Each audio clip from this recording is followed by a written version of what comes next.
We're going to start. It's noon and we have a really packed agenda for all of you today. So come on in and join us as you can.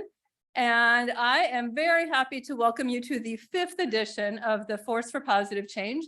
I'm Laura Heisler. I'm Director of Programming at the Wisconsin Alumni Research Foundation and co-chair of the Steering Committee for the Force for Positive Change. And I'm joined by my colleague, Kelsey Otero. I'm with Marquette University. I'm the Director of Innovation at the 707 Hub. I oversee our entrepreneurship, social entrepreneurship, and a lot of our community engagement in the entrepreneurship space. And we are going to begin by acknowledging the land that we're on. University of Wisconsin-Madison occupies ancestral Ho-Chunk land, a place their nation has called Tejo since time immemorial. In an 1832 treaty, the Ho-Chunk were forced to cede this territory. Decades of ethnic cleansing followed when both the federal and state governments tried repeatedly, but unsuccessfully, to forcibly remove the Ho-Chunk from Wisconsin. This history of colonization informs our shared history of collaboration. Today, UW-Madison respects the inherent sovereignty of the Ho-Chunk Nation, along with the 11 other First Nations of Wisconsin.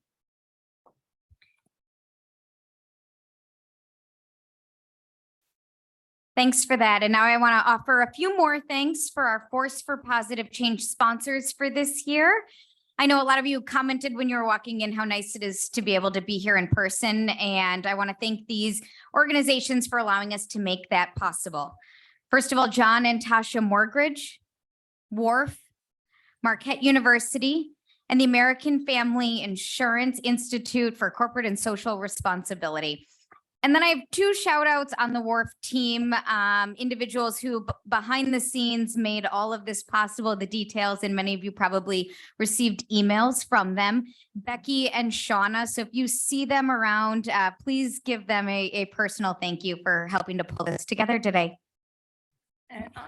Absolutely. And I'll add our colleague, Chris Najowski, who helped with all the promotions and the beautiful graphics that you see here. Okay. And I want to, we also want to thank our steering committee who met several times to plan the events and help get the word out. And they're listed here from a number of collaborating organizations. And thank you all very much for your roles in making today possible. Our steering committee chose resilience for this year's focus for the Force for Positive Change for a lot of reasons. As we all have experienced the past few years, the importance of resilience for individuals, organizations, and communities is really at the forefront of our lives and our long-term planning. We are collectively navigating compound crises in Wisconsin and beyond, from systemic racism to climate change to threats to our democracy.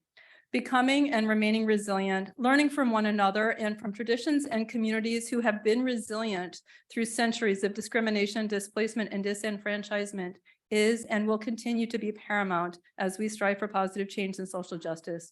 And we are honored to be able to feature some of the amazing leaders bringing these voices forward, leading resilient efforts through today's event. And now a little bit of housekeeping. We have the agenda up on the screen, and I see many of you grabbed programs. We have them at check-in if you did not grab one when you came in. This will allow you to follow along with the different sessions that we have lined up for today. I want to let everyone know that everything today is being live streamed, and we will allow for people who are joining us virtually to participate in Q&A.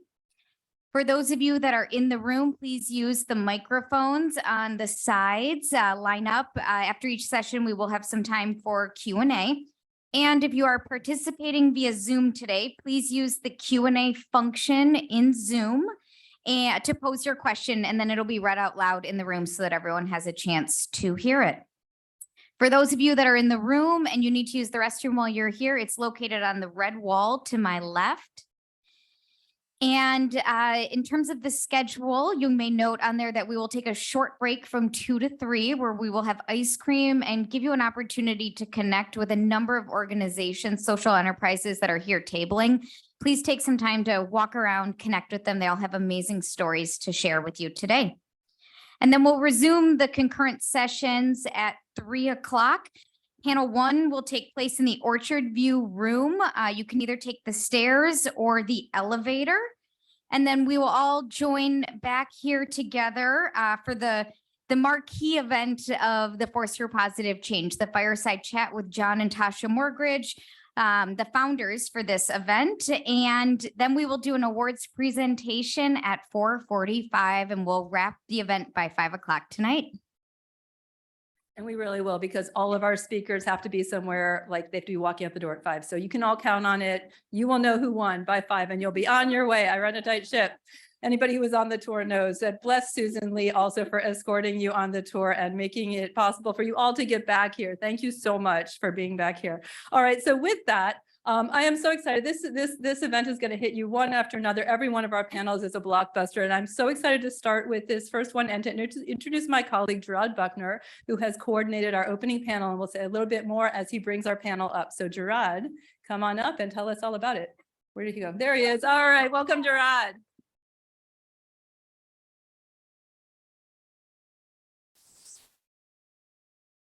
I like to hide in the shadows.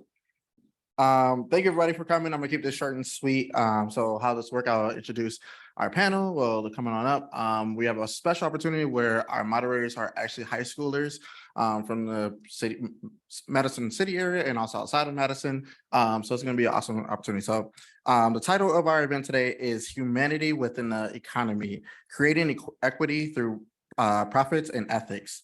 And so to start off with our panelists, as I call you up, please feel free to come and find a seat and then turn on your mic as well. We're going to start off with Georgia Allen, representing Soaring Independence Cooperative. And I wouldn't do justice tell them all the cool things they do, so I'm gonna let them do it themselves. And then we have Brandon Smith representing Willie Street Co-op.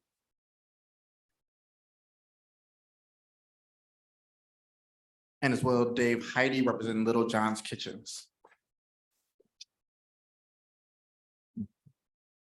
And for our moderators, again, these really cool high schoolers that are doing cool stuff that I never got to do. So I'm jealous of you guys. They also are representatives of CEOs Tomorrow, led by Roxy Hand. So thank you, Roxy, for finding students and having us lead today. We're going to start off with Denali Kramer, representing Verona High School.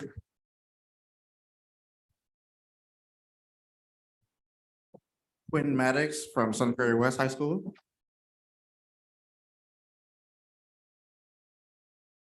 And Serenity Reichenberger from La Follette High School. Panelists and moderators, if you would like to turn on your mics. Do a little quick check, make sure everybody ready. Cool. All right. Well, let's begin. Y'all go right ahead. All right. Hello, everyone. Welcome to the 2022 Force for Positive Change Social Entrepreneur Panel. We are so excited that you are all able to be here today.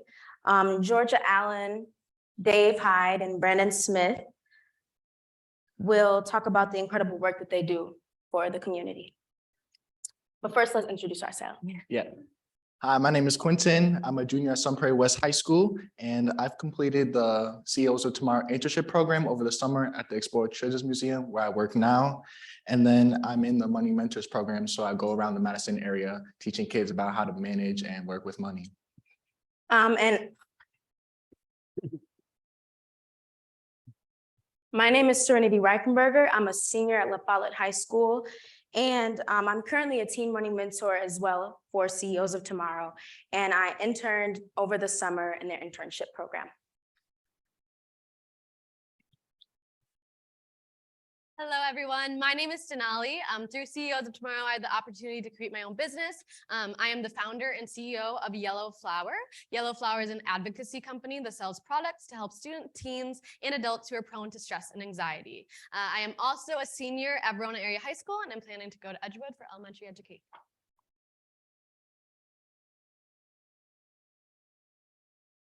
All right, as Gerard said, this year's theme is Humanity Within the Economy, Creating Equity Through Profits and Ethics. And I believe that it's very important for social entrepreneurs and other nonprofit businesses to focus on the good, but also while balancing the profits, since you need money to run as a business. So I think that's a really difficult task to do, but a lot of these people sitting up here with me have done that, and I think that's really great of them. So I think that we've talked enough for now. Let's have our special guests introduce themselves. First up is Georgia Allen, the co-founder and CEO of Soaring Independent Cooperative. Thank you for having me. I am a carepreneur by heart. I care for people through systems work. I am provoked to do this work from just being a caregiver in my family and in my community. Being in the nonprofit, for-profit, and government spaces, I've learned a lot about gaps in support and services that can be improved. So that is what Soaring Independent Cooperative set out to do in the care industry for home care workers.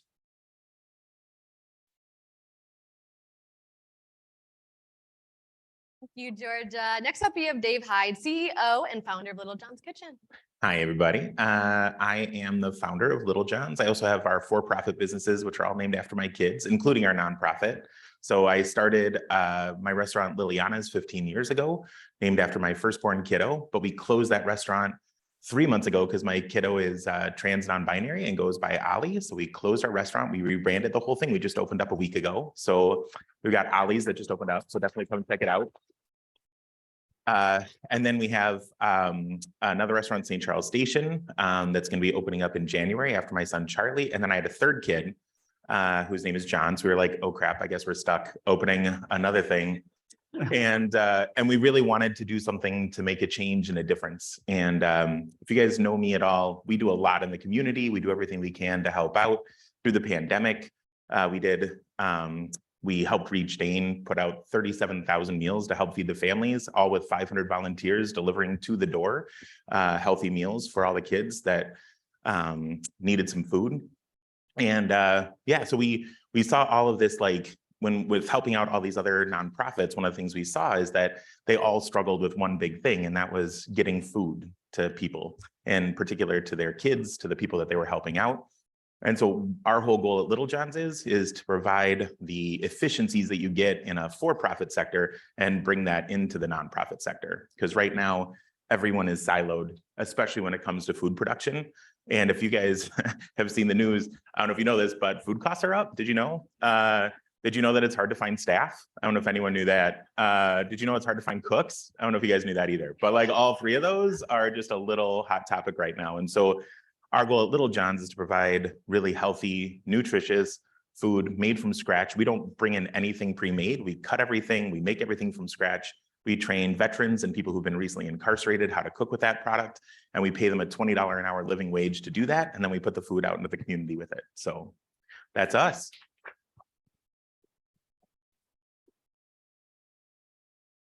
All right, thank you, Dave. That was an amazing introduction. I love your beignets. And we're gonna go to Brendan Smith of Really Street Co-op. Yeah, thanks for having me and in great company here today. I'm Brendan Smith, Communications Director for Willie Street Co-op. I've been with the co-op almost 20 years now. Willie Street Co-op is a natural foods grocery co-op. We have 3 stores. We specialize in natural, organic, and local foods. So happy to be here and be talking with everybody. And I have another co-op, 2 co-ops on the panel. That's great.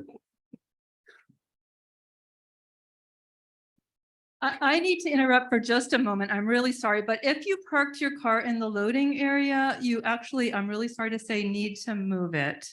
That was me, and Connor's doing it for me. Right now. Okay. He's heading out right now. All set. Anybody else who that is, you don't have to tell me, but you just have to. I'll fess up to it. It was totally me. Connor was like, "You're already late. Just park it somewhere, and I'll find your keys." Sorry. Thank you for that introduction, Brandon. Well, now that we are done with introductions, how about we get around to some questions? Sounds good to me. So our first question is for all of our panelists. Can you name a time balancing revenue and social impact was troublesome? How did you overcome that barrier? Let's start with Dave on this one. Daily, and we haven't. No, I'm just kidding. I think one of the big struggles for us is, so we work with excess. We work with like food excess. So not processed food, but whole food. So we'll take things from grocery stores, from farms, any whole piece of produce, and we'll take that. I think one of the struggles we've had is that even we, with all the research we had done, didn't realize how much excess there was. There is so much. We're only taking from a couple grocery stores and some farms, and we've rescued now over 350 tons of food in a year and a half, which is, I don't know if you know, it's a lot of food. And one of the struggles we have is that with all of that, we don't get to decide what that product is. So we don't want to be just a secondary compost for places. We really actually want to use the product that comes into us. And so one of our biggest struggles is the amount of infrastructure it takes, even though the food is free, there's still a huge infrastructure around collecting the food, sorting the food, distributing the food, prepping the food, even just taking stuff out of packages is crazy time consuming. So I think that's been one of our biggest challenges is doing that. I mean, we've got great volunteers, we've got great staff, but I think our biggest thing right now has been trying to make sure, and I think every nonprofit struggles with this, trying to make sure that we're still fulfilling our mission while still providing something that is sustainable. You know, I know like Willie Street Co-op, when you guys opened on the north side, like that was a big challenge for you guys in the beginning is like, how do you make food accessible? How do you keep it at a price point that's affordable for the neighborhood you're going into while still providing the same level of like quality and stuff that you had at other locations? So it's one of the same things that we struggled with for us. I wasn't trying to answer your question. I was just like, that's been a huge part of our struggle is the amount of infrastructure it takes to actually complete our mission. So while not having our final, I'm sorry, I answer questions really long, so I'll try to be shorter. But one of the big struggles we have is that right now we're doing all of our cooking out of what used to be just an event space. So we've got a tiny kitchen and we're putting out 17,000 meals a week into the community. We've taken on really big contracts, trying to help as many people as possible. But with that, we don't have the efficiencies of the space we're trying to build, which is going to be able to put out about 250,000 meals a week. Once we have that space, using the excess we have will be no problem. But that's, I think, been our biggest hardship is just not trying to help fulfill the contracts that we don't really have the space for yet. But, you know, if you got people who are hungry, what are you going to do? Say no? Did I answer your question? Yeah, you're good. Okay. All right, well, building on that, I would also say daily for us, the example that's springing to mind for me was, I mentioned we feature a lot of local food. And so it would be much more efficient if we worked with a few distributors and just had the product come in, had a few trucks, but we have small vendors pulling up their personal truck back to the loading dock and unloading their stuff. And we have that over and over and over every day of the week. We do work with some large distributors, but we have a lot of those small ones too. It would be much more efficient to not have that, but that local connection is really important to us. So I think it's about picking what's most important to you and saying, how far are you willing to go to really support this? And for us, we're willing to go pretty far.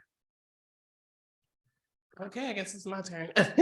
So for Soaring Independent, we're not in the food industry, but the care of people. Our common goal was to provide quality care through a quality workforce. We understood, or we later learned, that senior care and disabled care, along with other care industries such as childcare, doula care, don't provide high margins, profit margins. So while we were striving to provide sustainable living wages and supports for the caregiver, the care specialist is what we call, we weren't willing to do that in sacrifice of the well-being of those we serve and those who are doing the service.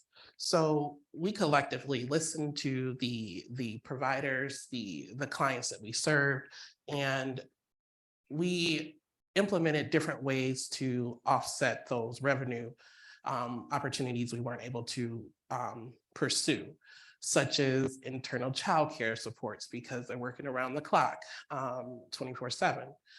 What other supports that the caregivers needed to show up full and able to pour into other care, into the clients that they're serving. So ultimately, that is a continuous battle to overcome, revenue.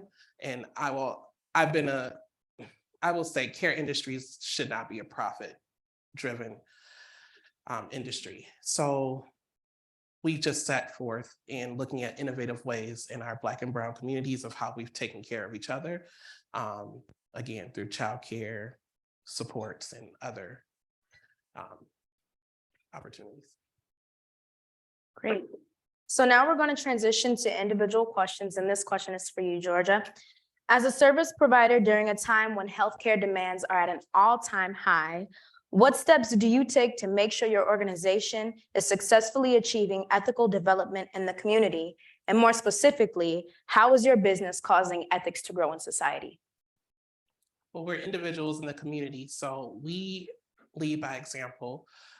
We empower each other and those we worked with to learn and to unlearn together. We work together to fill the gaps in support holistically that are needed for care workers to provide quality care and support each other and the work that we do. Broadening awareness of what the needs are. A lot of those care workers don't have the space or the exposure to bring their voices to the table. So expanding the awareness of what needs to happen to ensure that our community can access quality care, whether that's childcare, healthcare, home care for disabled people, individuals, or seniors. All right, thank you for answering that. We're going to move on to Brendan. And I recently checked your 7 cooperative principles, but principle 2, democratic owner control, and number 6, cooperation among cooperatives piqued my interest. So can you expand on those, please? Sure. All cooperatives around the world are guided by 7 co-op principles. The second one, democratic member control, means that owners or the members of the co-op have a voice and can determine the direction of the co-op. So at Willie Street Co-op, we have a board of directors elected by our co-op members. We call them owners because they are truly part owners of the business. Owners can run for the board, vote on the board, be on committees. Every person, no matter how much money they have, how much they shop at the co-op, it doesn't matter. One account has 1 vote. Everyone is equal. And I was thinking about that a lot with the recent election. It's great to just take money right out of it. Everybody has equal representation. For the second one, cooperation among co-ops, co-ops are guided to work together and not be competitive as much as possible. There's Region Market Co-op is a co-op in Madison, another food co-op. We've worked with them. There was another co-op in Sun Prairie that unfortunately is closed, but years ago we had sent someone on our payroll for 6 months to be their interim general manager to try to help them succeed. So it's about really banding together and trying to make things better for everybody. Amazing. All right, Dave, so Little John's provides a program called Evening Meals on Wheels and now Lunch Meals on Wheels as well, which provides local communities a low price meal delivery service. How does Little John's provide high quality food at a reasonable cost and in a sustainable way? Yeah, great question. So yes, and we just got awarded the contract for the entire county for Meals on Wheels. So Little John's is going to be taking over that, which is pretty awesome. I think a lot of times when people think of Meals on Wheels, they think of it being as just one program, but there's actually like dozens and dozens and dozens of Meals on Wheels programs. Some of them are private, some of them are not private. And one of the big things for me was looking at how do we feed people in need, right? I started cooking because I like to make people happy, right? Like I think it's a superhero power. I can be back in my kitchen and cooking, and you can be out front in my dining room and I can have a physical reaction on you. Like that is magical, right? Like there's no other way that I know of that I can do that, right? Besides drugging you, which like I'm not going to, right? So like I can have this like magical effect on someone, right? And the problem that I had, it actually started, I opened a restaurant called Charlie's on Main in Oregon, which closed with the pandemic, but that was the first one named after my son. The next one's coming. But when I was down there, it was different because when I had owned Liliana's, it was fine dining and I could cook with whatever ingredients I wanted. But opening up in a smaller town, I couldn't put like fresh seared scallops on the menu because they wouldn't sell because the price point was too high. And so I had a lot more like burgers and fries and kind of more pub-like food. And the thing that was really interesting is that 100% of my clientele from Liliana's would come down and visit at Charlie's on Main. But I only ever saw like maybe like 40% of my clientele from Charlie's come up to Liliana's. But then I started thinking about that even more, right? Like, what about like Noodles and Company that's right across the street from where Liliana's was, right? Like maybe only 10% of the people who ate at Noodles and Company ever came to Liliana's. And then what about even further down the food chain? I'm not trying to insult any major brands, by the way, but like, let's say Taco Bell, right?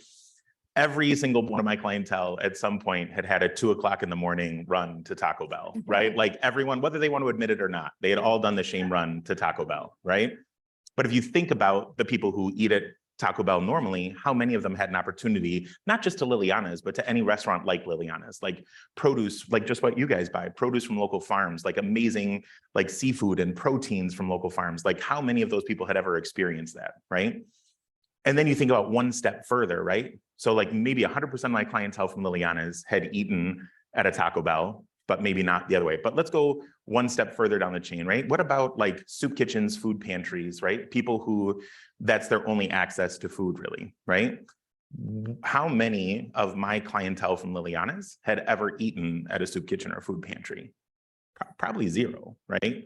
Maybe 1 or 2 if they had volunteered, right? And vice versa, how many people who are eating in a soup kitchen or food pantry had even ever had an opportunity to have food like what we had? And so my whole thing with food is that right now our systems are set up to measure how we take care of people by the pound, right? So if you think about our soup kitchens, our food pantries, it's not to say that they aren't great and wonderful and needed, but right now their entire focus is on how many pounds of food they distributed. Quick show of hands, and I really want you to engage with this one.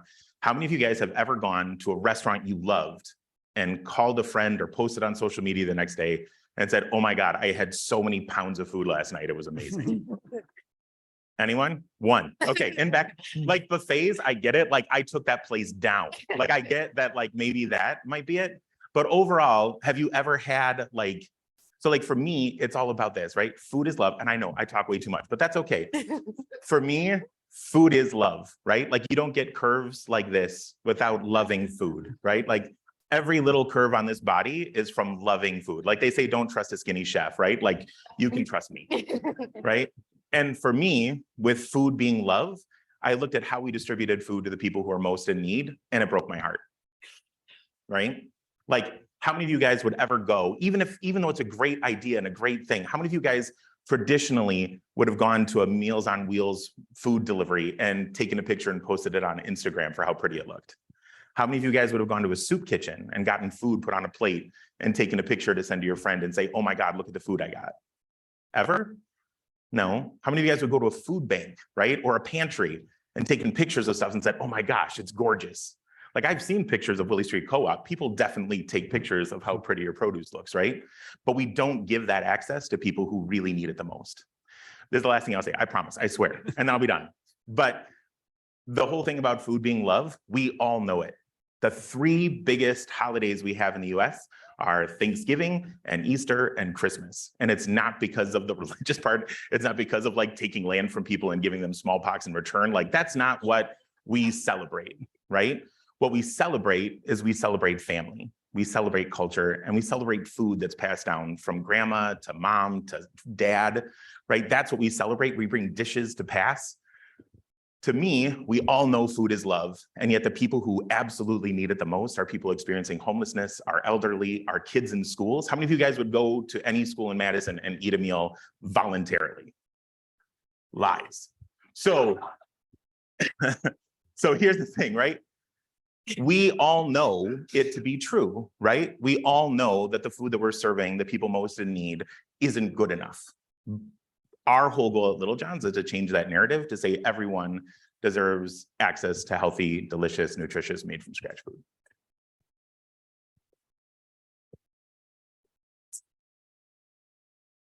Georgia, what's one thing you've learned in this process as an owner of a socially impactful business that you couldn't find an answer to on the internet? Hopefully my answer will be quick. I'm so sorry. Mine never will be, and I'm so sorry. Usually mine. Overall, I would say taking imperfect action and organizing a community of low-wealth women who were caring for their children or elders professionally or informally. We didn't really understand the depth of systemic and structural racism. It was a lot of hoops, and it still is, to navigate. However, you know, being part of a national movement, we learned that which we didn't find online because we either didn't do the research in advance. We just wanted to get out there and be our own solutions, right? To the problems we were facing. But being part of a bigger movement, a cooperative movement, women's empowerment and community wealth building for low wealth communities. Ultimately, we didn't know the impact that we were making with a small group. Like the internet couldn't tell us what we were going to endure. We didn't know what we were going to produce. However, we've empowered and provided hope to so many care workers and individuals in our women in our community that are care providers. I think that's the short answer. All right, thank you for that answer. I'm gonna ask Brendan next.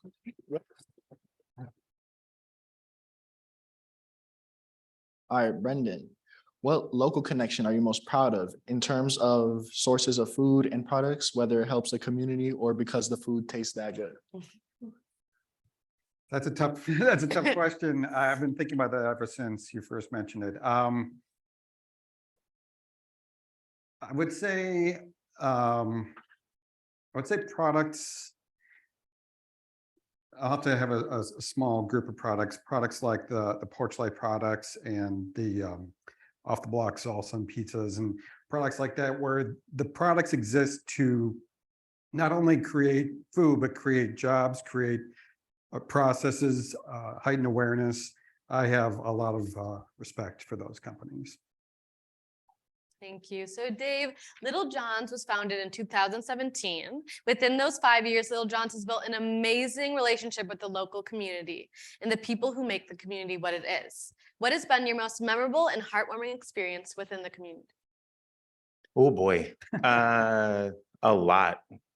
I think for me, that answer is that, and it kind of goes into my very long answer the last time. So this one will be a lot shorter, promise. The biggest thing for me has been the reaction of the people who've been receiving our food. I could show pictures, but I'm not going to, of what the food was that people were getting before we took over the programs. We were getting, so during the pandemic, the county was putting people up who were experiencing homelessness. They were putting them up in hotels, right? Which is great. They were also providing them breakfast, lunch, dinner, snacks, water. That's also great. But we were getting for 9 months texts from people inside those hotels showing us what the food was that they were getting.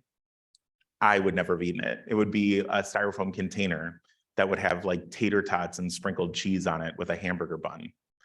You know, it would be another one was literally just potatoes, like roasted potatoes that looked like they were from an old catering event that were slapped into a styrofoam box, again with that same hamburger bun, right? And an onion strip. And then there was another one that we have pictures. Literally no one on my staff has any idea what it was. It was like, it was some sort of bake that was in there. And we were getting these texts from people in the hotels showing us what they were. And it was us petitioning day after day. Like literally Joe Parisi was so sick of me texting him and definitely regretted ever giving me his cell phone number. But constantly texting and sharing with him what was being given to people. And I think the most heartwarming thing was getting, after we started taking over that contract, getting thank you letters from kids, you know.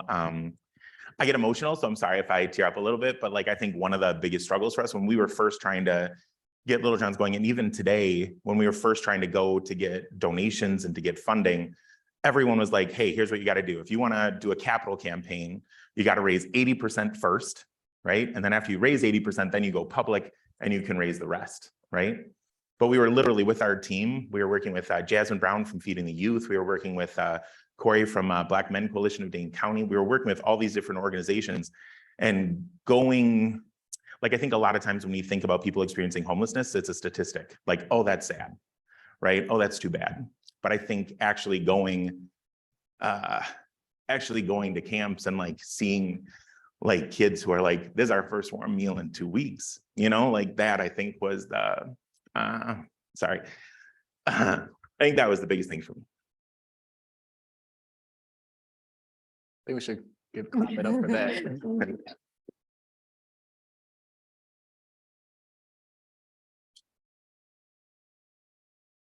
All right, so that brings us to our last question of the panel, but we have one final one for all three of you. And after this, we'll have about 10 minutes of Q&A for our fellow panelists.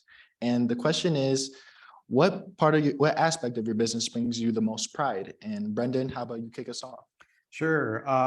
I love it whenever I'm talking with a co-op owner and I hear them say, are we going to be doing something for disaster relief? They see the co-op as theirs. It's not, what are you doing? What are we doing? That's the best. That's my favorite. All right, we can move on to Georgia. I would say watching the co-founders find their voices, feeling empowered to be the captain of their own ships, to take care of their families, to not feel afraid or discouraged to say what they need. Ultimately, helping individual women or clients achieve their highest potential.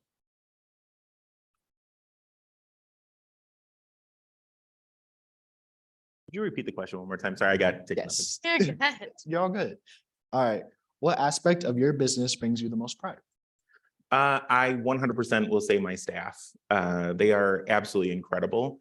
I get a lot of credit for Little John's, like a ton. Like it's named after my son, and I think, you know, my face was in a corn maze this fall, which was like, I think the epitome of Wisconsin fame. Like, I think that's like as big as you can get, right? Like that's like LA's version of an Oscar award. Like that's what I got.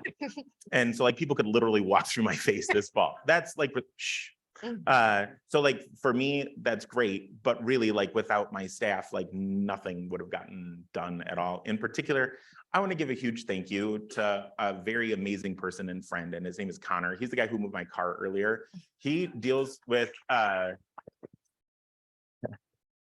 so much bullshit. I love public speaking. I love being in front of people. I love ideas. But if I didn't have someone like a Connor, nothing would get accomplished. So I think it's great that I get a lot of recognition, but literally none of it would be possible without that or without like our board. We have board members that are here today. Almisa right over there. It really is. I think this is the big thing, right? Like, I'm in the news a lot and I get a lot of like publicity and all that, but literally it's everyone coming together. When we were trying to do our capital campaign, we had two different routes we could go. One was like, let's just do private donors and grants. And the other was like, man, like there's 600,000 people in Dane County. If everyone chipped in $10, like that's our goal, right? Like, I don't want our organization to be, you know, Chef Dave on his white horse riding in. Like, to me, I think just like you, hearing the we is the thing that makes me the most proud. Like seeing our staff, one of our staff, it's her birthday, it's their birthday today. And they posted on social media for their birthday. I really want to help support Little John's because I really believe in this mission. Like I did not prompt them to have to say that at all. That was totally on their own. And I think that's what brings me the most joy.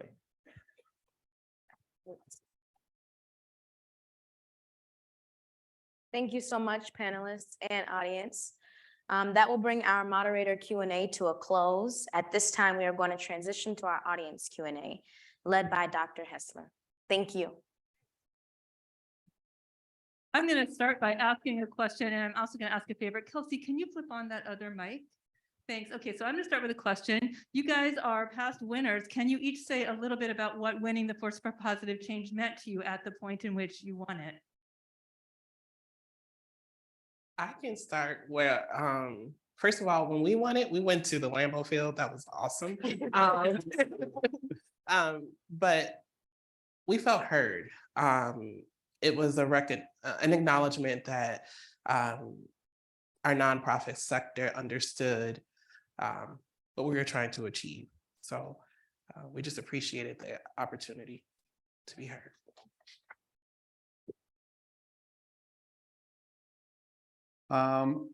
For us, it was a wonderful recognition of the hard work that not only everybody at the co-op does and everybody with Community Action Coalition. They're the ones, I should say, we had applied for the Double Dollars Fund work that we do, and also for our access discount, which gives 10% off everything in the store to people who have financial need. And it really brought some extra attention to both the access discount. We had more people sign up, realize that they were eligible and sign up for that. We had more people use the double dollars at the co-op and at the farmers market. We had more people donate to the Double Dollars Fund, which helped keep it going. We took that money and gifted it to a community action coalition so that we could hire a consultant to talk about fundraising so that we could help keep the program going in perpetuity. We're happy to say things are still going well, and we look forward to many more years of the Double Dollars Fund.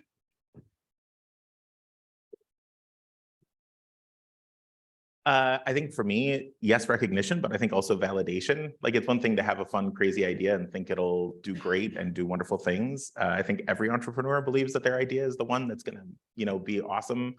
And I think having a bunch of like-minded individuals who have screened, hundreds of applicants, I think winning something like that just helps to validate all the things that you've been hoping for. So I think for me, it was a little bit of that. And I want to add to that because I remember when we got the award, organizing and taking imperfect action. I remember our team was like, "Oh my God, like we're not just doing things to be doing things." Like they actually, hear us, and it just helped complement the empowerment that we were nurturing in our team. So thank you. Thank you.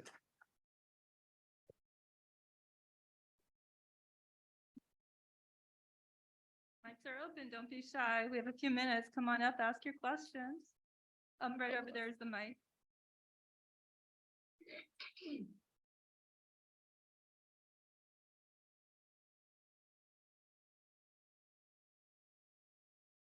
Yeah, I was gonna ask this question probably mainly to the representative of Willie Street Co-op, since it mainly applies there. Obviously, as you know, there was a long and hard-fought unionization or organization drive at Willie Street Co-op. I was wondering if you could address what are some of your points of view on the unique aspects of dealing with the union in a cooperative type organization, and also what are some lessons that you learned from the organization drive about things that you would avoid in future unionization or contract negotiations? Thanks. Sure. So that was, let's see, there was a vote a few years ago. Co-op employees chose to unionize, and we supported their choice either way. And I think I would say cooperating toward a signed union contract, to act in good faith, you have to work together to achieve a contract and sign it. And being a cooperative, that seems to go well together. As far as lessons learned, the whole process was new for us. So I think how the whole process worked, what the steps were, both management and union stewards and union representatives learned together. There were some different points of view at times, but we kept working toward we kind of reiterated what our goal was. We're working toward the same goal. And I think coming back to that really helped to keep us, and we have had our second signed 2-year contract just recently. I can kind of answer. We are not unionized at Little John's, but we also believe in a lot of things kind of ahead of time. So a little backstory to anyone who's ever worked in the restaurant industry, you should know like the pay sucks and the hours suck and it's stressful. So why would anyone do it? That's because we're all family. Is the answer that's been given in the industry forever. Like, why do you take that on? Oh, because like, I like the stress or I like the rush or I like the camaraderie, but I don't think I've ever heard anyone join the restaurant industry because they're like, man, I want a good paying job. Or like, man, I can't wait for those benefits to kick in. They're gonna be so good. So one of the things we've done proactively with our organization, so at Little John's, every single staff person, whether they're washing dishes or prepping or anything, all make $20 an hour starting with benefits if wanted.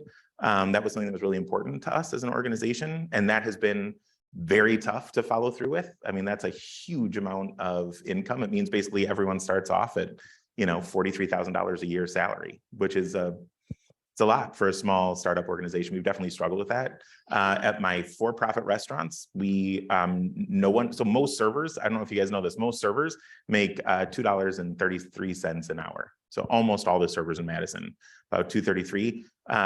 With COVID, we were like, hey man, there's no one dining in. We got to fix this model. So we added a 20% service charge to every ticket that came in. And we took that 20% service charge, and as a restaurant, we take half of that service charge. We split the rest of it between all of the staff. But then with that money, we don't just take it like we're taking their money. That would just be a dick move, a bad move. Sorry, Chef Potty Mouth. That would be a rude move. What we do is we use that to help supplement. So every one of our staff that work at Ollie's and at St. Charles Station, all of our staff all start at $15 an hour with an average tip share. So one of the things that is really hard as a server is that you can go into a Friday night knowing you got to pay your rent on Saturday and get cut after being there for an hour and only make $10 in tips, and you have no idea how you're going to make your bills. Also, if you only get scheduled as a new person on Mondays and Tuesdays, you'll never make enough money to pay rent.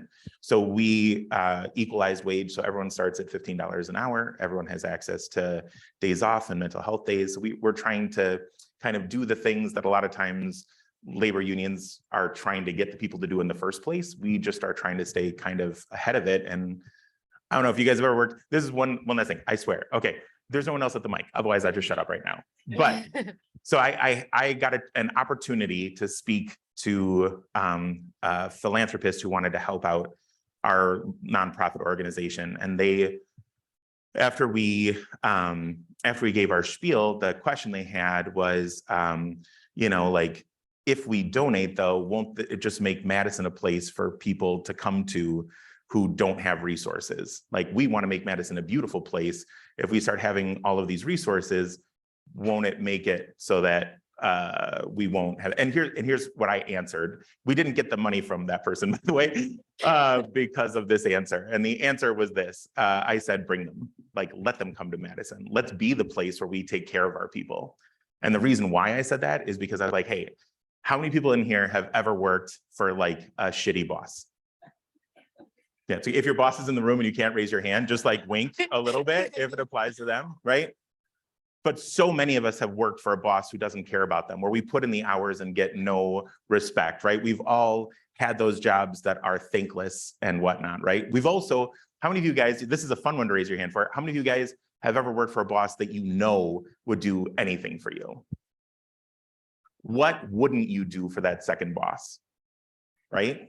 Like, I've worked for bosses like that where I knew they couldn't handle payroll that week. And I'm like, hey man, when you can get it, get me back. If that first boss had ever come to me and said, hey man, we're short on payroll for this week, I'd been like, bye, sorry.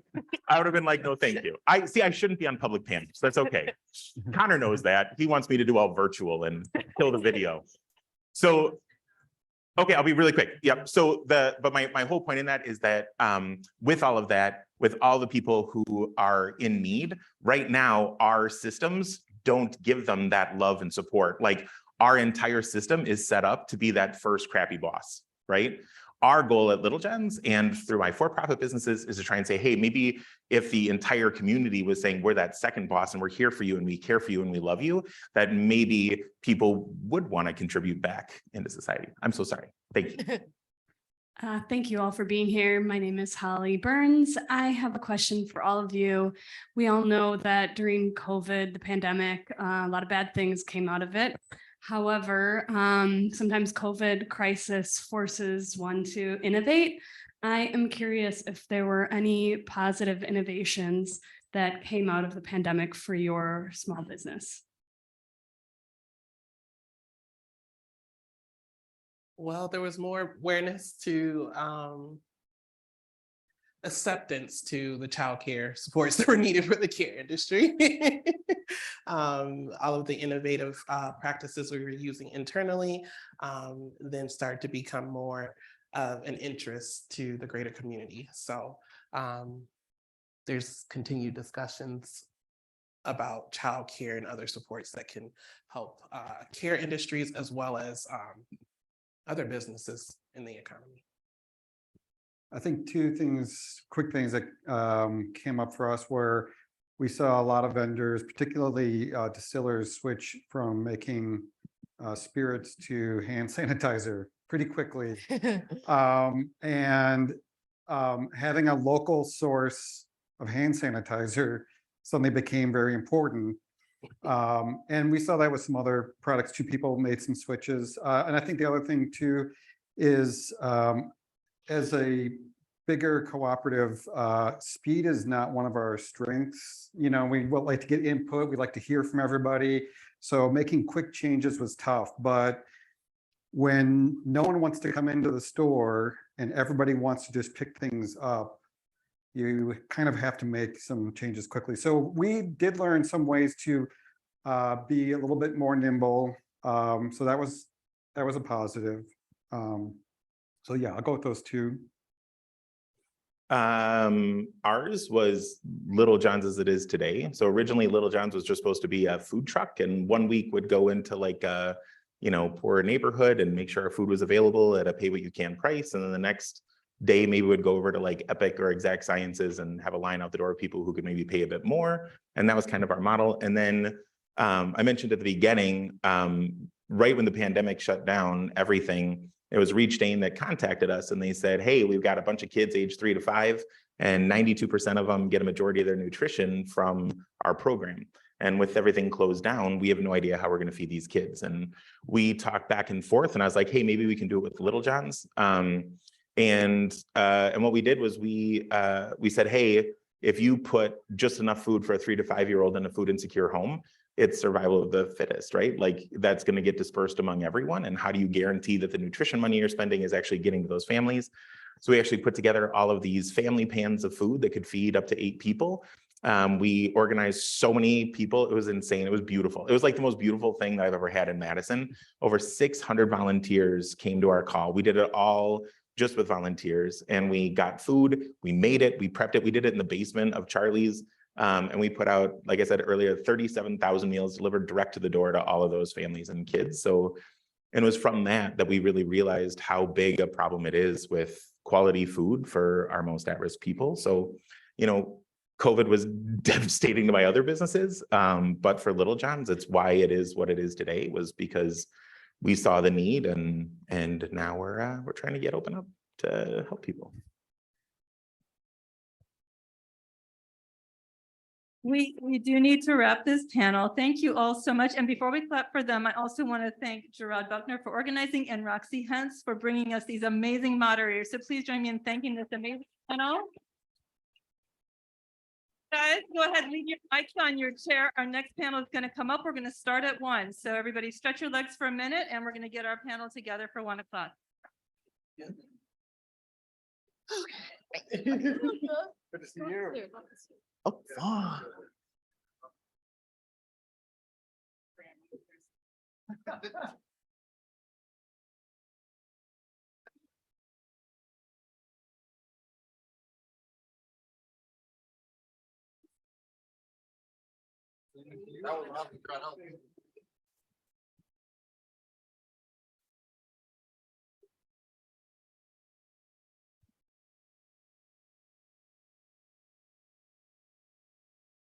A new slogan.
A 90-second warning, everybody. We're about to get started in about 90 seconds. So come back and find your seats. There'll be a nice break after this panel. So ice cream it too if you're good.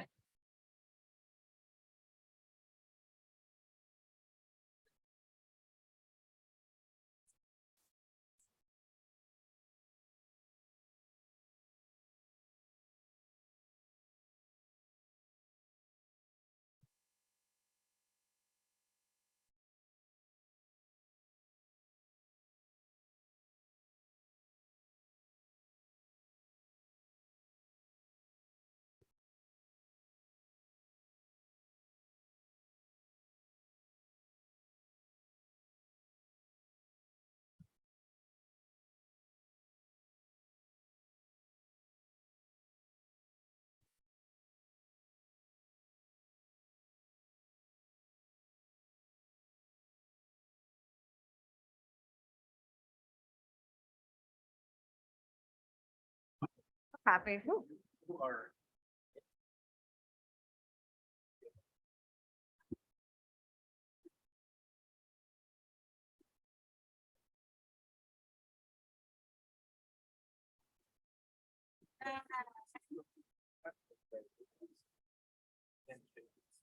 So we all have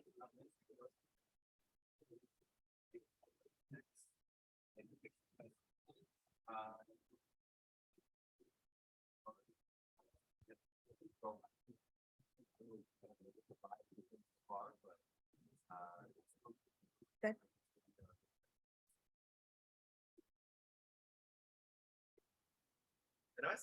I guess, do you have a microphone? You can stand them. Is anyone? You. Yep, yes. Yes. He'll come up and mic you over here. Okay, everyone, if you want to grab a seat while we mic up our moderator, I have the warm welcome of introducing the next panel. Before we do that, I will say as a reminder, after this session, we have the ice cream social and a chance to visit the exhibitors, and it'll be a great chance to keep the awesome networking and connections going that I saw during that really brief 10-minute break. So keep that energy and spirit up. I am sure this next session will give us lots to discuss and think about. Our moderator today is Elmer Moore. He's the CEO of WIDA. And I will also say on a personal note, a very good friend of mine. He's someone who has regularly challenged me to think bigger and to be a force for positive change in my own right. And I'm really excited about the conversations that he will help draw out with all of our panelists today. And with that, I'll kick it off with you and welcome you to the stage, Elmer. Thank you so much.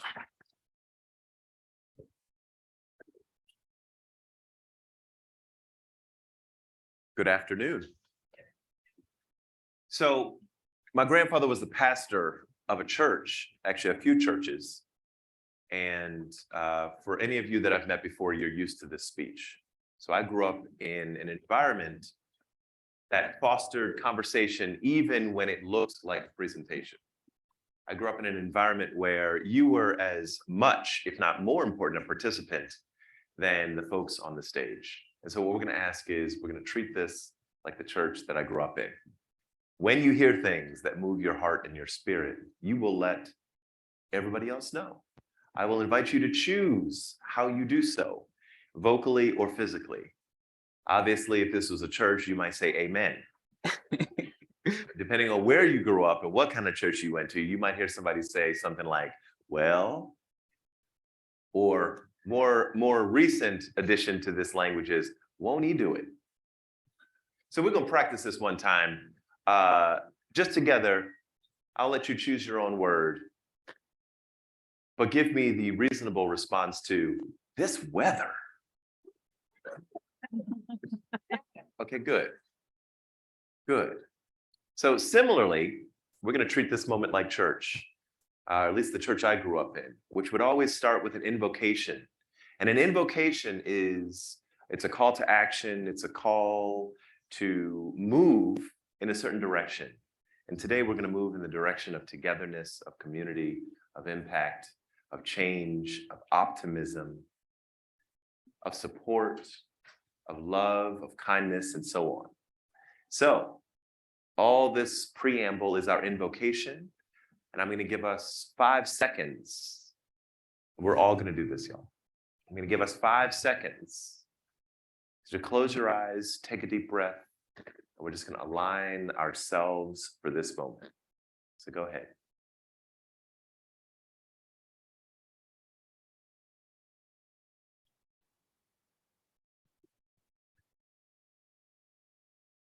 Thank you so much.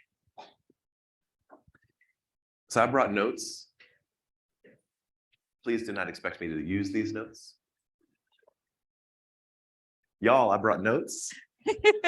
I brought questions. Please do not expect me to use these questions. You ready? First things first, we're going to invite you all to introduce yourselves. But remember, we are amongst friends, we're amongst family. Some of us are literally amongst family. I would be remiss if I didn't do this. Would you please hold your hand up? Y'all, that's my mother. Yeah.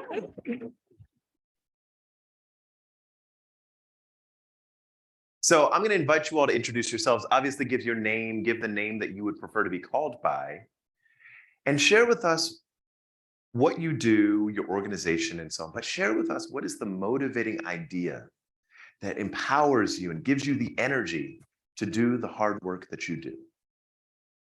We're going to start on this side. Go ahead, Christy. Sat in the wrong seat. Thank you. My name is Christy McKenzie. I'm the owner of Pasture and Plenty, which is a food business in Madison. We feed our community in a variety of ways, and I'm really inspired in the work to create space for the community to get together around food. And that might mean just sharing a meal. It might mean taking collective action to raise money together for anti-racism work or for reproductive justice. But it always means thinking about how we nourish ourselves and how we nourish those around us. Love that. Thank you. Usman? Thank you, Elmo. My name is Usman Kabre, originally from West Africa. And to be specific. Let's be specific. Yes, I'm going to be specific. All right. I'm getting to that. The country name is actually called Burkina Faso. And it means land of integrity. And I'm sure most of you haven't heard about this country. How many of you have heard of this country? Okay, I have some hands. That's pretty good.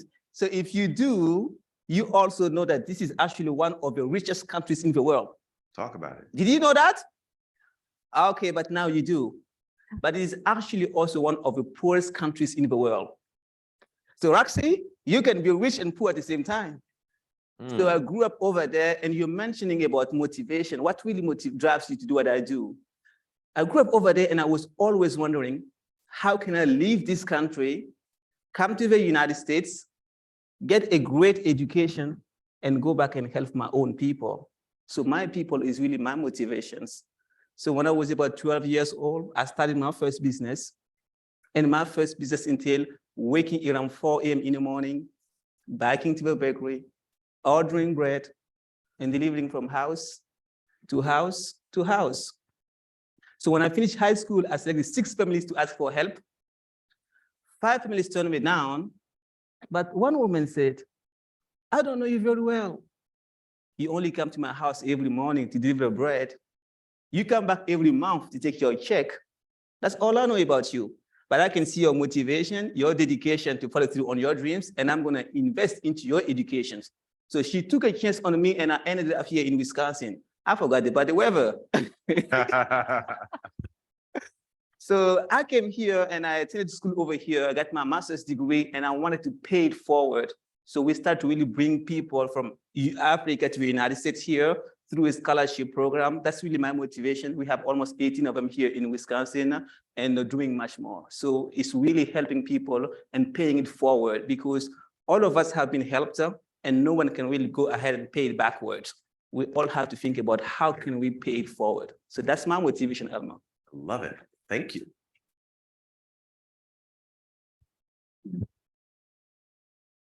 Yeah, no pressure. No. Kanahasa. My turn. Poselo Melanie Wiak, Amani Jones, no Weisland, O Matnamane Natawam, Nato Matnamane Wakenason. Hello, everyone. My name is Annie Jones. I am Menominee from the Menominee tribe here in Wisconsin. And I am learning to speak the language, so I speak Menominee a little bit. And I am a professor, organization development and tribal nation specialist with the University of Wisconsin Extension, University of Wisconsin-Madison Division of Extension. And so I like to imagine, or I like to dream, that I do what I do because I want to help people solve the problems that keep them awake at night. And when I was thinking about today, though, I really wanted to wear orange because I have a deeper motivation than that. And I'm wearing orange in honor of a woman named Phyllis, who is a tribal member from Canada. And like many others of her generation, including my mom, were sent away to boarding schools, and many of whom didn't live to tell about it, or certainly weren't able to tell about it in their own language. And so that motivates me for learning the language. That motivates me for giving back to tribal communities and communities in Wisconsin that have given me so much, because so many didn't have that opportunity. My mom is 88 years old now and still gets upset and cries whenever she hears about boarding school stories or bodies being found at boarding schools. And so I think there's a level of generational kinds of trauma that so many of us who aren't from the predominantly white culture feel, that sense of collective soul and trauma that kind of informs us as we go out into the world. And so that's what I bring today. And I simply wanted to let you know why I was wearing orange. Thank you.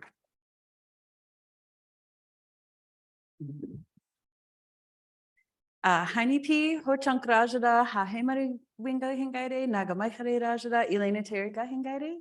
My name is Elena Terry. I am the executive chef and founder of a nonprofit called Wild Berries, where we do educational outreach and connection, building community through the healing power of our ancestral foods. So we have participants who are overcoming alcohol and other drug abuse issues or emotional traumas. And we welcome them into our kitchen, into community garden spaces, into our youth spaces to help in a mentorship role and really try and build a stronger community. Like you had said, there's a lot of intergenerational trauma, and that's like two big words that we have to face regularly in our communities. And so how can I, as a mother, as a daughter, as a grandmother to some, put a kink in that and reclaim some of our traditions and our culture through this skill set that I have of food. So. Lovely, thank you. So I'm feeling generous today because it's just such a beautiful Monday. I'm just giving you all a second, making sure you were paying attention. Christy, so you started, I'm gonna let you finish your introduction because you had to go first. You got very little time to think about what you were gonna say. So is there anything else you'd like to add?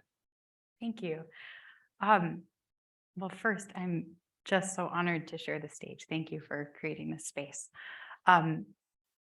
In the work that we do at Pasture and Plenty, the goal is not only to put delicious food on plates, but it's also to use the platform that we've built over the last 5 years to inspire new entrepreneurs and to, through that, in service of that work, we built a business incubator that sits right next to Pasture and Plenty and hosts 6 other food businesses, and being able to take their business to the next level.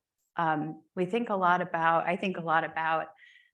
interdependence and kind of when we work together, we lift one another up. And in having built a meal kit structure in a food business that is followed by and feeds people who deeply care about local foods, we've created space to talk with the community about how we can take collective action to make a difference together. And that comes in the form of supporting new food businesses, thinking about where our food comes from, thinking about the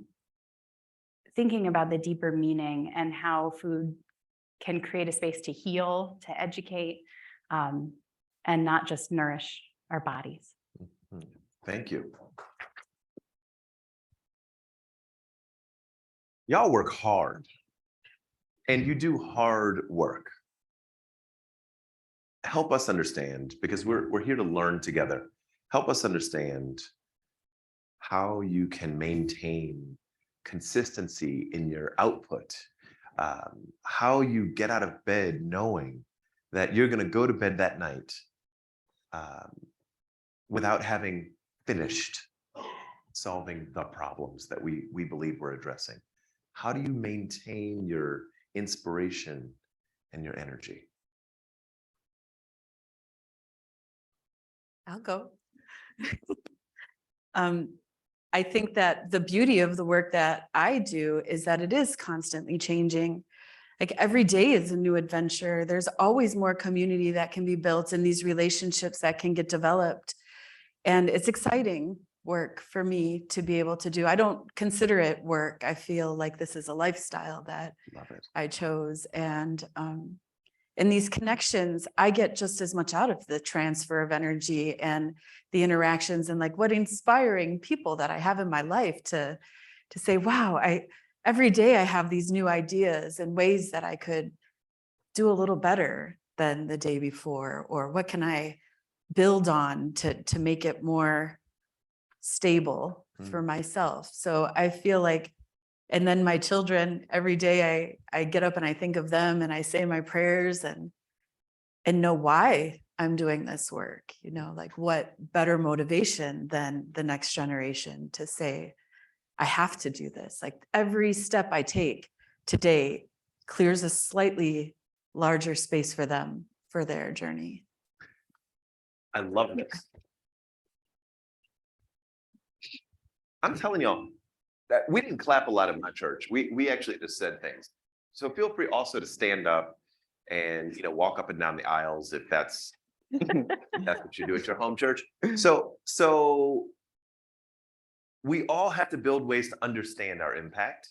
We look for ways, what I would refer to as a positive feedback loop. Oh, how do I know if this thing is working? How do I know if I'm doing the right thing? One of the most meaningful metrics for me is stories. And I like to tell stories with names. So I would love, before we move on to anybody else, I would love to hear a story that you might share with a friend or family member that helps to make sense of, helps describe the wonderful things that are happening at a one person level. Can you all think of that? Yeah, I can speak from myself, and in this journey of learning about our food and how interconnected we are. Like it's something that we all have to do is eat, right? It's how we choose to do that. And for me, my grandmother, who at a time when my parents were having struggles in life, my mother was also a boarding school survivor. And there was a lot that they had to endure, my parents, but my grandmother was always there teaching me, guiding me and protecting me. And I like to think that the time we spent together was healing for both of us as, a child that just believes and still to this day thinks of her as like this icon and incredible person. And for me on this journey, it makes me really stop and think about like I know my mother had struggles. My grandmother knew that, and she picked up the space that I needed. And so it is my responsibility to be a good ancestor, to see these struggles and step in the way others did, and the impact that that has had on my life. It has changed everything for me, you know, because I had that little bit of care when I really needed it. So for me, with cooking and in kitchens and nourishing yourself, it's sharing that connection on whatever level that may be, you know, and saying that I see you, and if anything, I can feed you. We can share this meal together. Love it. Thank you. Mhm. So Usman, I'm going to pick on you next. How do you stay going? How do you keep motivated? Okay. I've get this question a lot. How do you stay motivated? Where do you find the time also at the same time to do what you do? And I will just go back and say one thing. The kind of work that I do, and I know it to be true, I know I'm going to check out from this hotel without finishing the work. So I'm comfortable not finishing the work.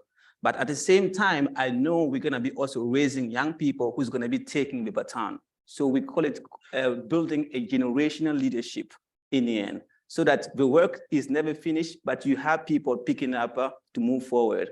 So really my motivations is really how can we impact more people, touch their minds and ignite their spirit. And the younger people that we are taking today is really huge.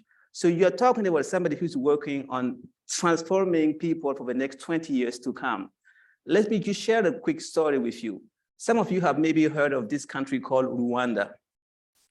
In 1994, this is a country that is devastated. Almost 500,000 people died, close to 1 million.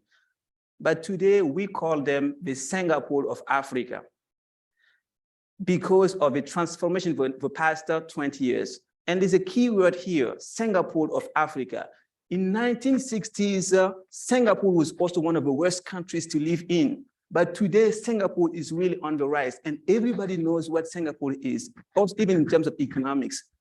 I opened this morning by sharing with you that I'm living in one of the richest countries in the world and also one of the poorest countries in the world. It is really true. We have a lot of natural resources, but we also have a lot of uncut diamonds, which are actually human beings, but they don't know their value because we lack education. So I'm in that space. So we're talking about transforming young people for the next generation to take a country from last place to live to the best place to live. That's a hard work to do, and that's gonna end up tomorrow. So the energy is coming from there, and that's why I wake up early in the morning. It keeps me late at night because we have work to do and we want to transform people's lives in the end. And I'm sharing this story with you for only one reason. You know, Roxy, when we get there, I want you to vouch for me. You can say, okay, he helped at least one person. Let's open the heavens. That's why I'm sharing this with you. But just joke aside, it's really working with young people and thinking about the future and knowing that we can also be like Singapore of Africa, that we can be like Rwanda, that we can be like all the Asian tigers who have done this work because they focus on 3 things.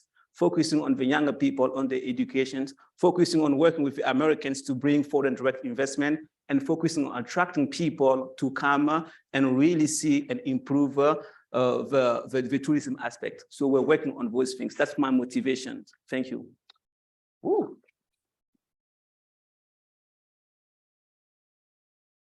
Can I have dual citizenship? Of course, we'd love to have you. Yes, there's a question.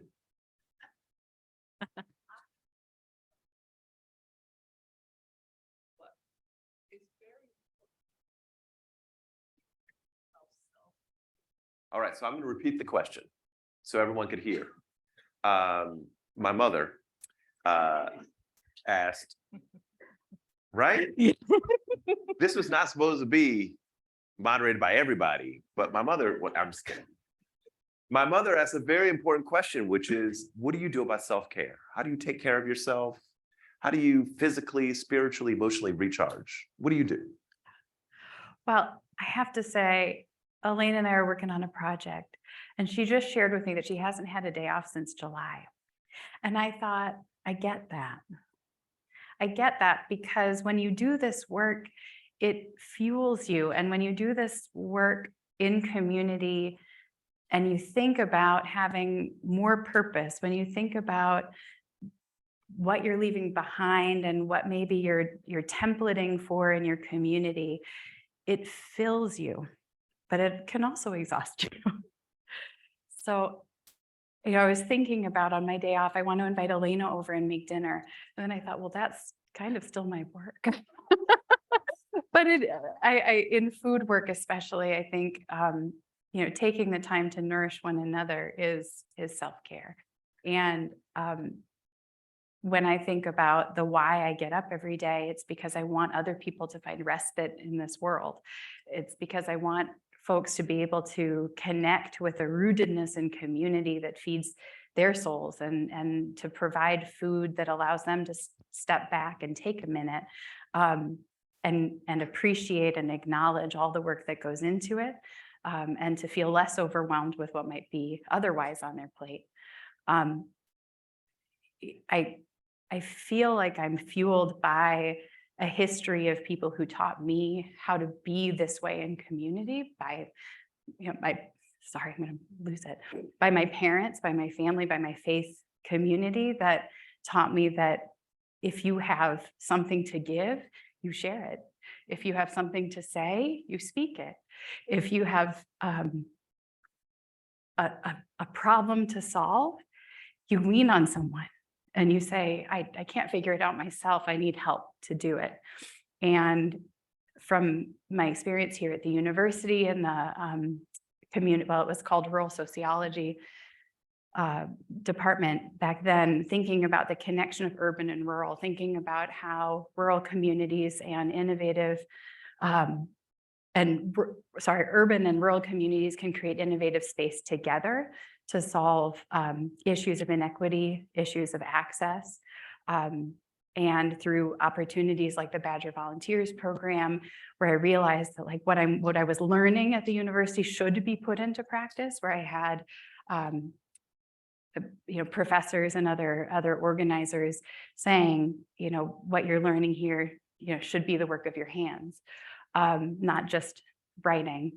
And so now when I am putting on programs with youth or with other community collaborators, I feel like that's giving back in a way, teaching what I was taught. And that fuels me. That feels like self-care to me, to be in space, where like-minded folks are, supporting one another in problem solving. A room like this. Yeah, a room like this. A quick answer to that is, I love to run. I'm a big runner. So I'll take time 3 times a week, at the minimum twice a week to run, and usually when I'm also running, it's also, think about certain things along the way, but taking care of my body. And I also love to read. So again, it's all about mind, body, spirit. If I spend a week without really reading, I'm not really doing a service to my own people, because at the same time, I'm not learning something new that can contribute to my own work. So I have to take care of my spirit aspect. That's why I would love to wake up early in the morning, first do my readings, and then also think about what time during the week I will be able to run, and also take care of time to also go on dinners as well, and think about my own personal life in the end. Again, the kind of work that we do, we may be so much consumed all the time because there's always things to do.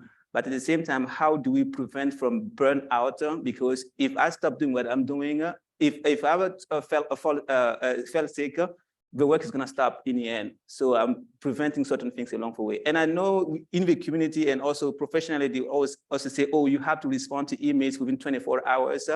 I sometimes make my own rules on when I also respond to people, because sometimes you receive a lot of emails, a lot of things along the way. So you have to protect yourself from your cell phone and your computers all the time. So some people may say, it's very hard to get hold of you. Yes, but it's also easy if I'm at the same time. So that's how I protect myself. Yeah. Like it. Annie. I'm going to say that culture really helps me with self-care. And so I do really sexy, exciting things like action planning, scenario planning, strategic planning. If it has the word planning in it, that's kind of my job. But what fuels me is that when working with tribal nations, I use the medicine wheel for action planning: spirit, heart, mind, and body. And one of the lessons of the medicine wheel is that all 4 of those gifts need to be present in order for us to make positive change. So for spirit, how is spirit calling our name to this work? Heart, what helps us? What gets in the way?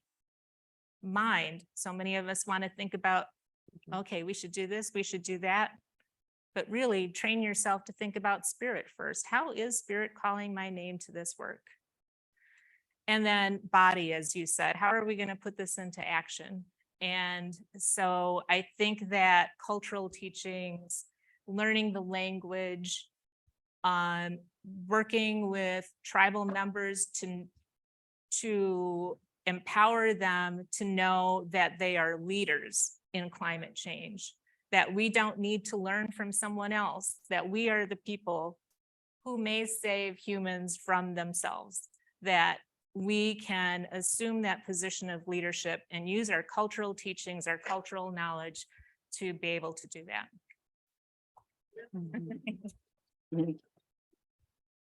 I like the snaps.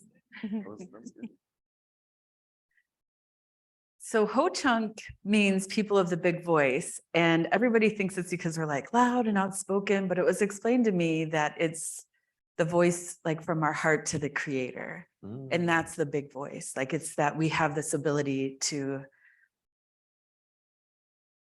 speak with creation or in these spaces. And so for me, self-care is being a member of our medicine lodge and being able to be in these spaces where I challenge myself physically or mentally to be able to come off of, working a dinner shift and then go to ceremonies and then be present there. It's like what I work for, to be able to have that time.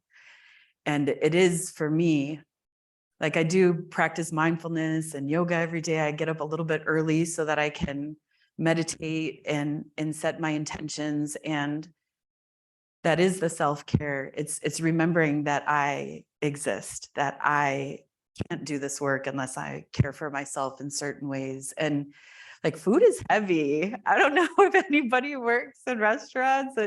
It's very physically demanding job. And sometimes you don't realize that 17 hours later, you're still on your feet trying to clean the kitchen.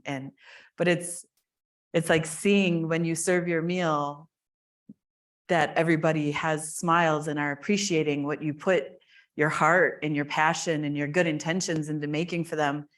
And the room is quiet because everybody's eating. And that is like, I did my job today well, and I think that for me, that reward is worth the cost that I have, is being able to feed my community and making sure that in doing that, I am also, for us, when we're in the kitchen, we're in there with good intentions, with prayer, and that starting my day, setting those intentions is make sure that I'm not there being, the chef throwing things around or negative, because the space, it's my job as the chef to protect that space.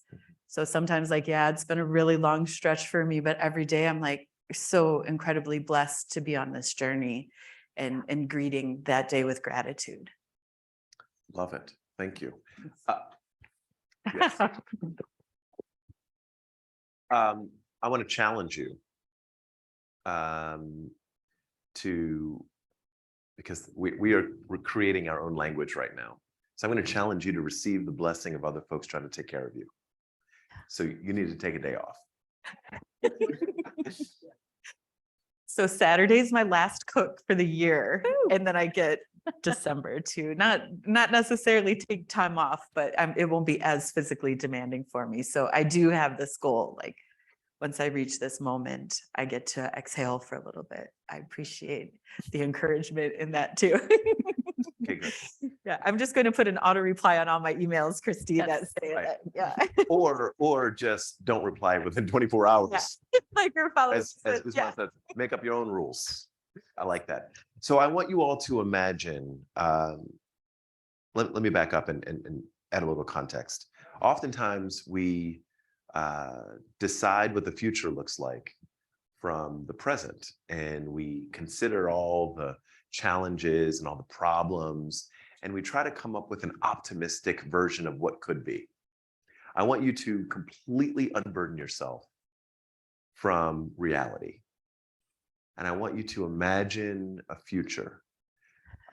Maybe it's the day that you meet your maker. It's a day where your work is no longer necessary. Maybe it's a day at a specific time in the future. But imagine a radical vision for our future where your work is done. And describe what that feels like.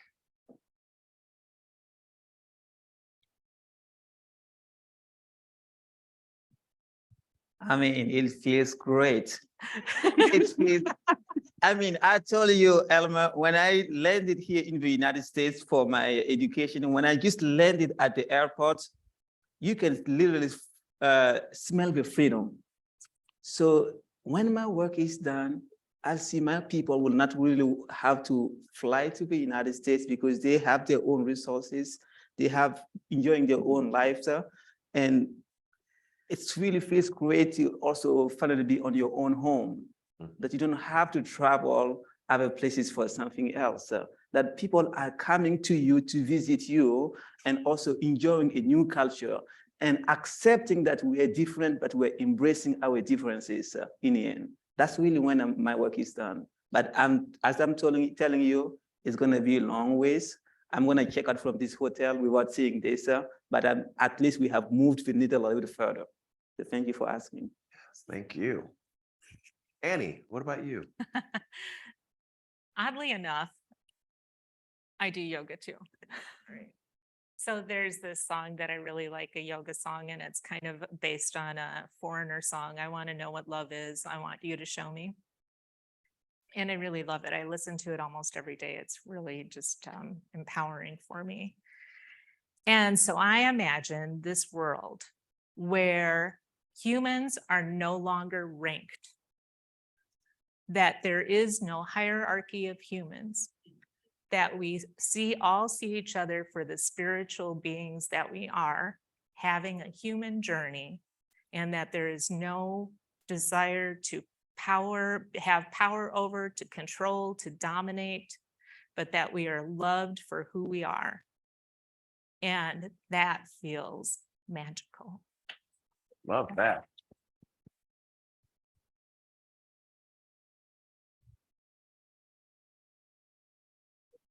Christy. Yeah, it's a delicious future. It's a future that looks like tables full of people who don't look alike and who don't act alike, gaining knowledge and understanding from one another while they break bread. And it's a space where individuals who have great ideas always feel like they have the support of the community around them to make those ideas come to fruit. Thank you.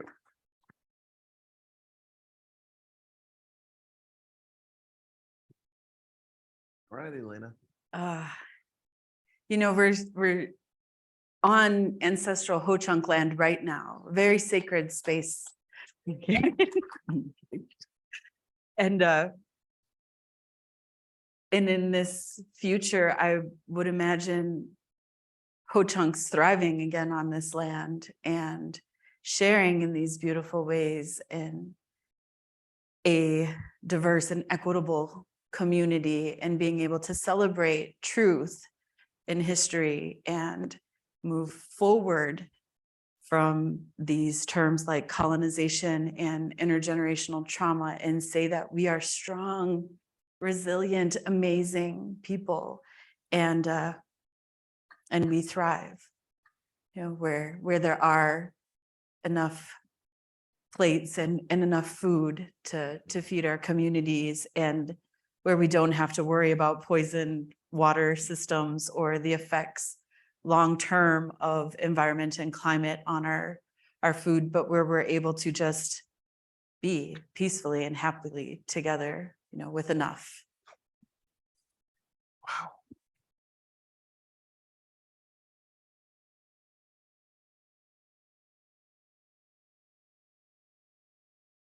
So let's bring this idea of equity into this, right? Equity is the word that it's what, about a decade old? Before equity, we talked about equality. It's about 10 years.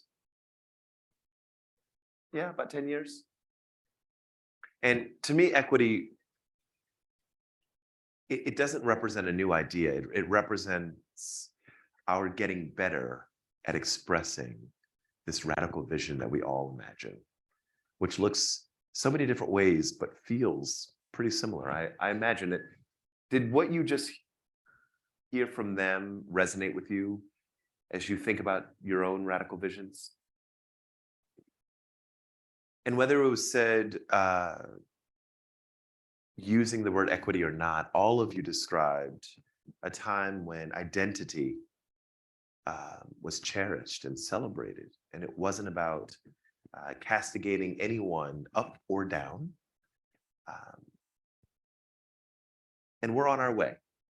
Can we agree on that?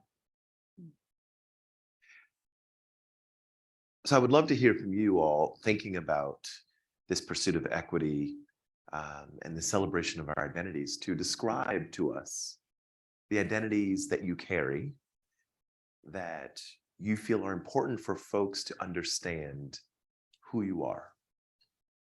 So in some ways, I'm asking you to reintroduce yourself using whichever words you think we'll understand to present your identities. I'll go first, as they say on TikTok. So I am my son's father. I am Nicole's husband and partner. I am my mother's son. I am a Black man, and I am American. And that's just the tip of the iceberg for my identities. I am extraordinarily blessed and fortunate to define myself by the impact I have on the people and the communities that I get to see and interact with, and in so many people and communities that I actually don't get to see or interact with, but whose outcomes are affected by the choices I make in my day at work and in my day at my life. That's my identity. Who are y'all?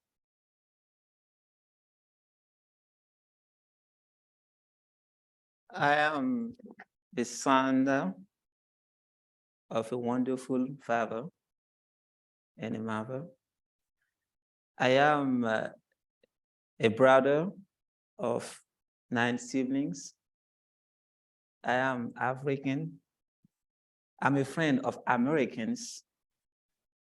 And I am the leader of Leading Change Africa, an organization that is really transforming young Africans into leaders and leaders into agents of change. That's who I am. Thank you.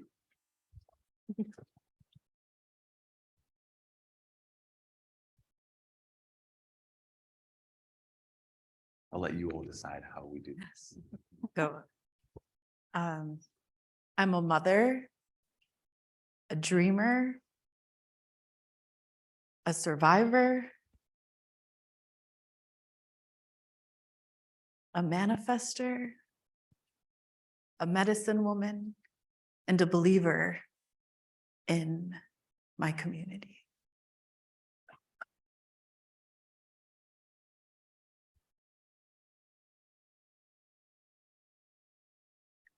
Arm wrestle. Be happy to. I'm a mother to precocious and inspiring little boys. I am a wife and a daughter of parents who always inspired me to have an outward view and an inner faith.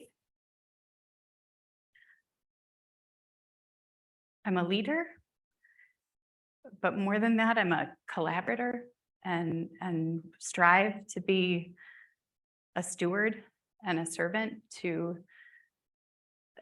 to those who work with me, and to those who come to me with ideas for what we might do together.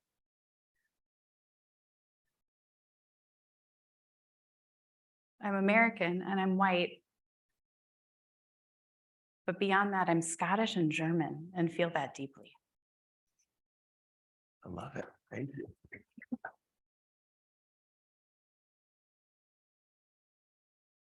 I am a mom, a pet mom, a wife. I am gentle and I am fierce. And Amen. gentle and fierce. More the fierce, but okay.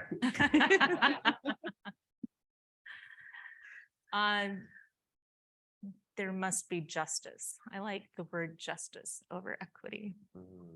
And I'll fight for that. And I'm gentle until I need to fight, and I will fight. All right now. And I am the proud daughter and granddaughter of some amazing women. I identify as Menominee because so often on days like today, I remember my Menominee grandmother quite a lot, but I also have a Swedish grandmother. Both passed away and both taught me so much about how to be in the world, not what to do in the world, but how to be. And, you know, when my mom and her siblings were sent away to a boarding school, my grandmother was recently widowed, had been recently widowed. So this would have been like 1942. And she was told by the Bureau of Indian Affairs that she could get her children back if she owned her home and had $500 in the bank. Imagine how hard that would have been in 1942. And she worked 2 jobs and took in laundry. And because of her, I'm here today. Because of her hard work. So I'm tenacious. Thank you.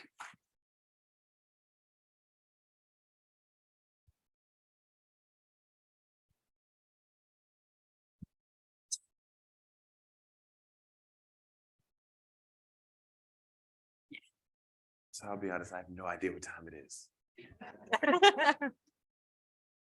Okay. Okay. We're going to take any questions if there are any, and otherwise I'll continue asking the questions that are not on my paper.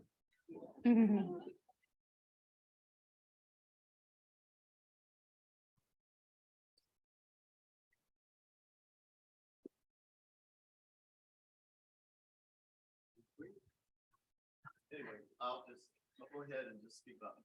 Thank you. Number one, thank you very much. This is a day of respite in and of itself from the way many of us community people probably spend their time and their days. I really appreciate the Native ladies who are here or women who are here today. The trend of the land acknowledgement is something that is a curiosity to me. And I wonder if you appreciate the land acknowledgements, or does it cause you to think about the unremediated injustice? I love that. That's quite a question. Thank you. Did you all hear it, or should I try to repeat it? Okay, so the very profound question was specifically to the 2 people we have who are coming from our Wisconsin tribal community. And the question was about their response to feelings about land acknowledgements and this trend towards land acknowledgements, whether that is, I'm paraphrasing, a trigger, or if it is in fact appreciated. I'll say it's a little triggering, you know. And in this space, like I said, we have deeply connecting to creation stories about this land that I will never have access to the same.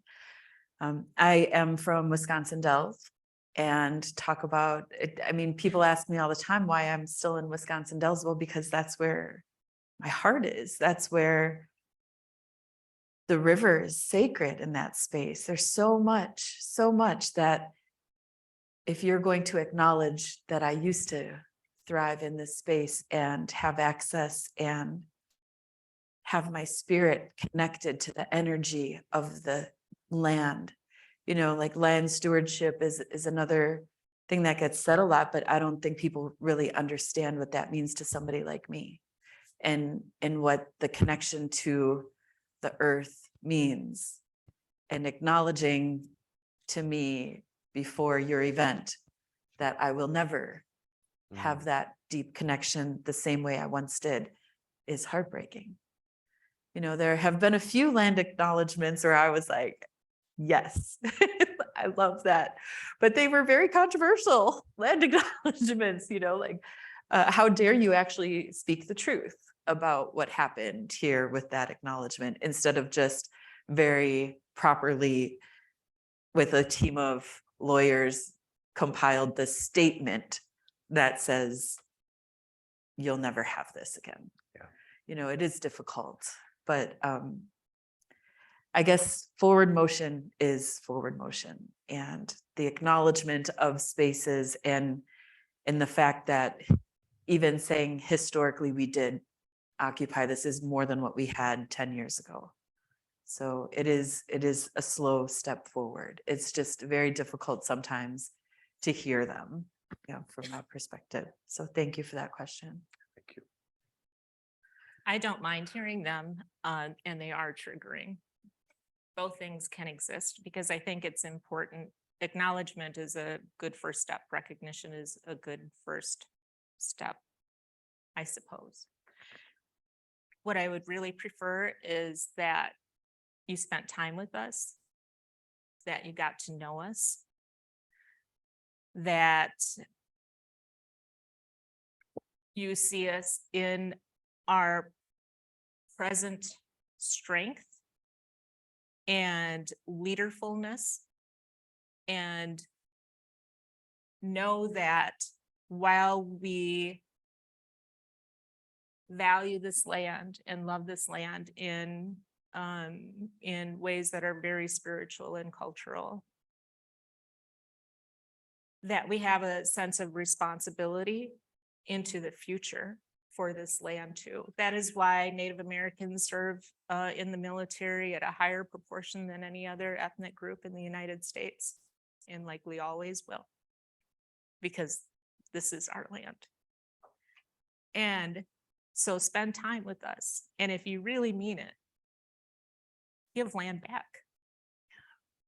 Use some of the money that is still in university accounts here in Madison from land grant agreements and land and money that came to the university years ago and has been accumulating interest, to give some of the lands that are still owned by the university, give them back. And we are working, I forgot to mention that I'm a co-chair of the Native Nations UW effort. That group is working on getting tuition for Native American students for the Native American tribes of Wisconsin. That to me is putting your money where your mouth is. Mm-hmm.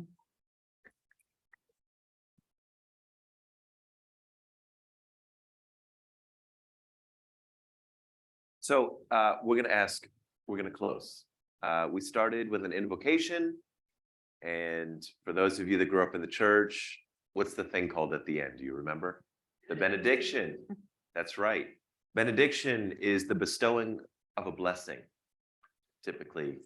So I'm going to ask you all to bestow everyone attending, virtually and otherwise, with a blessing. But it's a blessing specific to your perspective, your ideas, maybe even specific to your individual radical vision for our future. I'm gonna give you a quick second to think about it. But after that blessing, we're gonna conclude. So I'm quickly gonna say two things. One, I really do hope for all of you that you have an opportunity through an invitation to participate in something or have a visit on any of our Native American communities. What you just heard is representative of these two individuals, but in my experience, it matches the spirit and the energy I met on the reservation.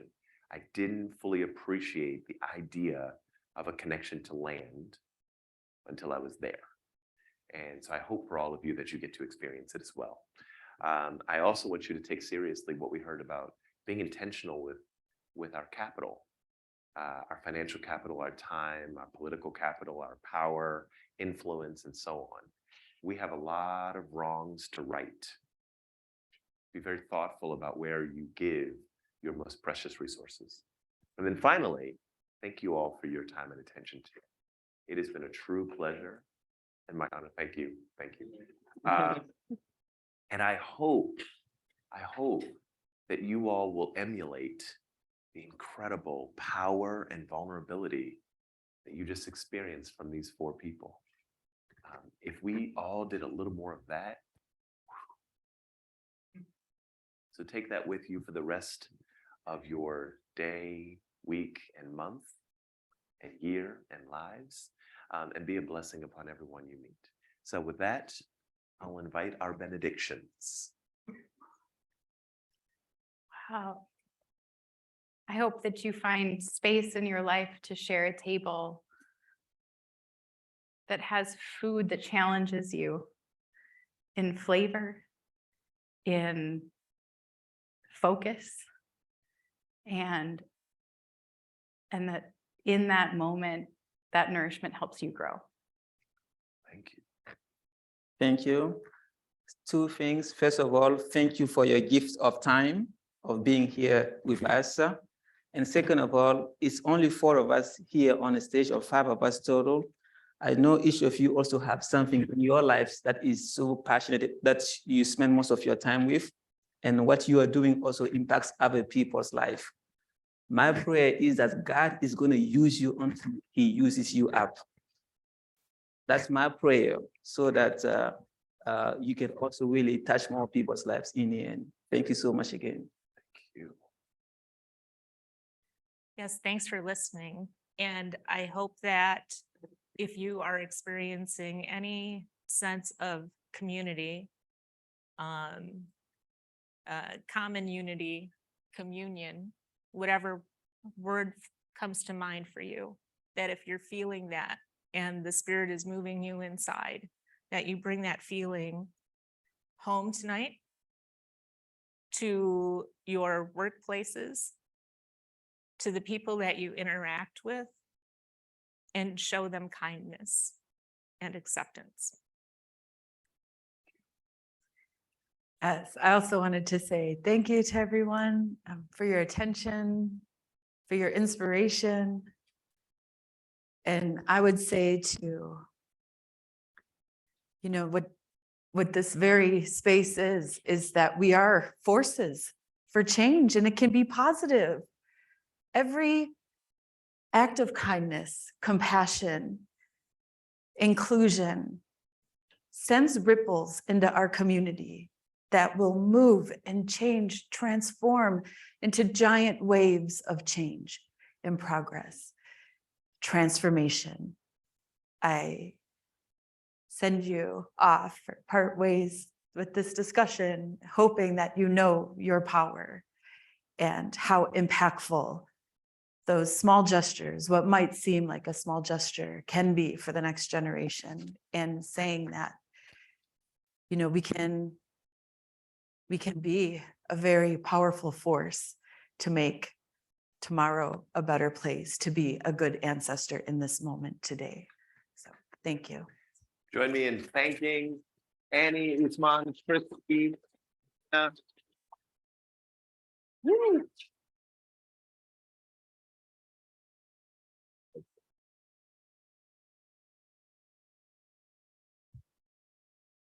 Y'all. Well, we knew you would bring down the house. Thank you all so much for this amazing, powerful session. We are going to take a break. We're going to take a chance to meet each other, have some ice cream. At a few minutes before 3, we'll make an announcement inviting you to choose whether you want to be back in here or up in Orchard View for the next discussion. So see you all back at 3.